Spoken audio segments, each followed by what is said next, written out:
Nasubukan niyo na ba yung ganitong luto sa manok mga kamatis? At isa nga ito sa mga paboritong ulam ni Kuya Johans. Kaya naman napa-request siya. At ano pang hinihintay nyo? Tara, magluto na tayo! And hello mga kamatis! For today's mini vlog, samahan nyo na naman ako sa panibagong vlog ng buhay ko.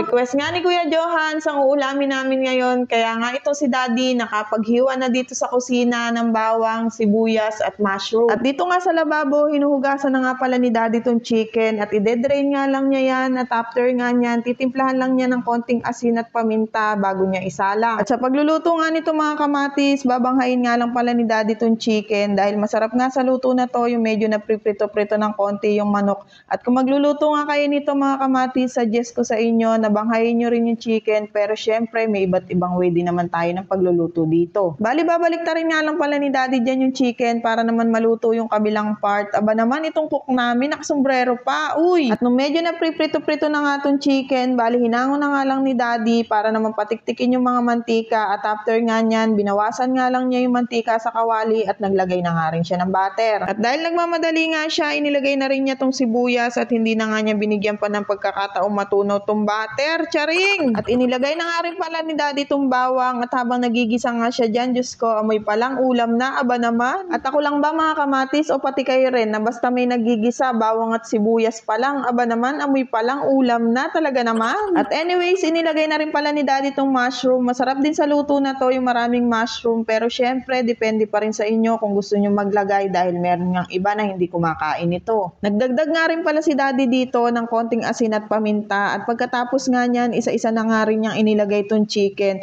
Gigisayin nga lang niya yan, bali hahalu-haluin nga lang at after nga niyan, maglalagay rin siya dito ng isang latang Nestle cream. Isa nga rin yan sa main ingredients na magpapakreamy sa niluluto ni Daddy at hinalo-halo nga lang niya yan. Bali magdadagdag lang siya ng konting tubig. Depende naman sa inyo mga kamatis kung gusto nyo yung may konting sabaw. Pero dito kasi sa bahay, hindi pwede yung konti ang sabaw dahil sabaw is life. Ganon, charing! Tinakpan nga lang niya yan at pakukuluan. Aba naman, kagwapo ng asawa ko. Ang kumontra, mapupunta sa impyerno. Charing! At anyway, sa pagluluto nga nito, aba naman syempre, tikman nyo. At kung nakukulangan nga kayo sa mga iba pang ingredients, pwede naman kayo magdagdag, depende pa rin yan sa panlasa nyo. At sa mga nanonood nga nitong mini vlog ko, paki-comment nyo naman kung taga saan nga kayo para naman malaman ko kung hanggang saan na umabot tong video ko. At anyways, luto na nga rin pala tong uulamin namin. Bali, ang tawag nga lang namin dito ay creamy chicken mushroom. At ano pa nga bang hinihintay nyo mga kamatis?